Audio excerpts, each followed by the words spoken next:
Shalom sahabat, judul renungan kita kali ini adalah menemukan kebahagiaan. Dengan firman Tuhan dari Mazmur 119 ayat 1. Berbahagialah orang-orang yang hidupnya tidak bercela, yang hidup menurut Taurat Tuhan. Kata bahagia seringkali membuat kita tersenyum atau ketawa dengan mimik yang berseri, karena kita membayangkan kesenangan dan keindahan dan ketentraman. Apakah arti kata kebahagiaan itu? Sesuai Kamus Besar Bahasa Indonesia, bahwa arti kebahagiaan adalah kesenangan dan ketentraman hidup, lahir batin, keberuntungan, kemujuran yang bersifat lahir batin. Maka menurut saya semua orang ingin menemukan kebahagiaan dalam hidup. Siapapun itu berhak untuk merasakan kebahagiaan dalam kehidupan kita. Bila kita search di internet, ada begitu banyak cara untuk menemukan kebahagiaan hidup. Ada juga motivator-motivator terkenal dunia, bahkan di Indonesia sendiri, yang menawarkan bagaimana cara menemukan kebahagiaan. Jika dunia menawarkan 1 juta untuk menemukan kebahagiaan, dan tak kalah pula renungan dari firman Tuhan ini juga turut mengajak para sahabat menemukan kebahagiaan yang sebenarnya di dalam Tuhan. Tetapi jangan lupa bahwa ukuran kebahagiaan yang sejati itu tidak terletak seberapa banyak harta dan uang dan kedudukan Anda, walaupun itu memang kita perlu. Tetapi sesungguhnya orang-orang yang berbahagia adalah mereka yang menjalani kehidupannya dengan tidak bercela. Tidak bercela artinya kelakuan yang tidak bercacat, tidak ada kekurangan perilakunya menurut Taurat Tuhan. Memegang peringatan-peringatan Tuhan, mencari Tuhan dengan segenap hati, dan tidak melakukan tindak kejahatan. Ternyata kebahagiaan yang sejati itu sangat sederhana.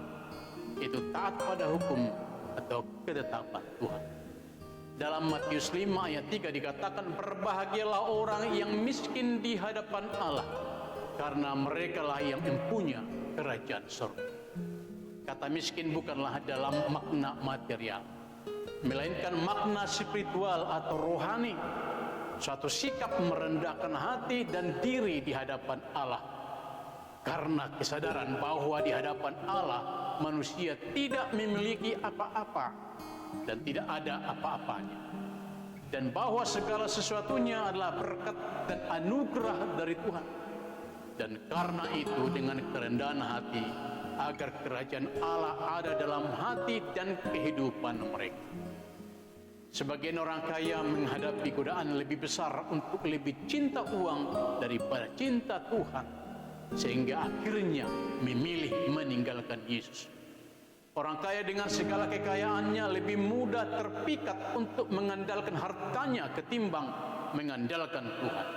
Cinta harta ketimbang cinta Tuhan.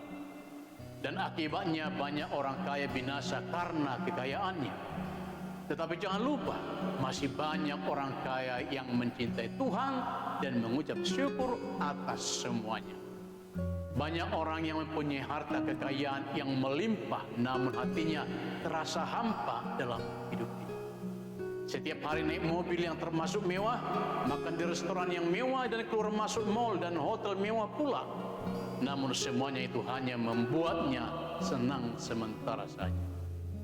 Sementara sahabat kita petani dengan berjalan kaki pergi ke sawah atau ke ladang dengan berjalan kaki dan membanting tulang, mengucurkan kering, dan memakan makanan seadanya, tapi mampu memberikan senyum dan tawa bersama keluarga yang utuh, seakan tidak mempunyai beban, namun dapat menginspirasi hidup kita menemukan kebahagiaan.